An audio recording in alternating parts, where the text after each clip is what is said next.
सरमंद साईं न सिर्फ़ एक बेहतरीन रागी ऐं हिकु वॾो कलाकार हुयो, पर हू असांजे क़ौमी हिन काफ़िले जो ॼण हिकु सिपाही बि हुयो, जो जॾहिं बि क़ौमी वॾा फंक्शन थींदा हुआ, साईं रहबर जी सालगिरह हुजे, क़ौमी मेड़ाको हुजे, शहीदनि जो ॾींहुं हुजे, बग़ैर दावत जे बि उते पहुची वेंदो हुयो ऐं सिंध जे माण्हुनि में ॼण प्रचार करण या पंहिंजे क़ौमी गीतनि जे ज़रिए माण्हुनि ताईं आवाज़ पहुचाइण में ॼण पंहिंजो हिकिड़ो क़ौमी फ़र्ज़ु सम्झंदो हुयो।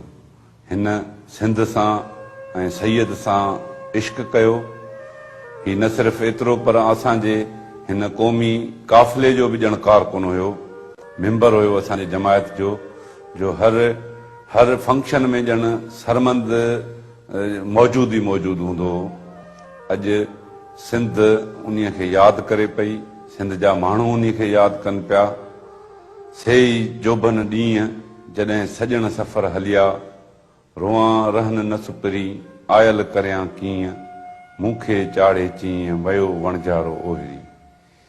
सरमंद जूं यादियूं, सरमंद जा गीत ऐं हुन जूं क़ौमी ख़िदमतूं सॼी सिंध खे हमेशह यादि रहंदियूं ऐं सिंध जा माण्हू जे मोहबत ऐं प्यार जो इज़हार सरमंद सां कनि पिया, उहा मोहबत अॼु बि माण्हुनि जे दिलनि में क़ाइमु आहे।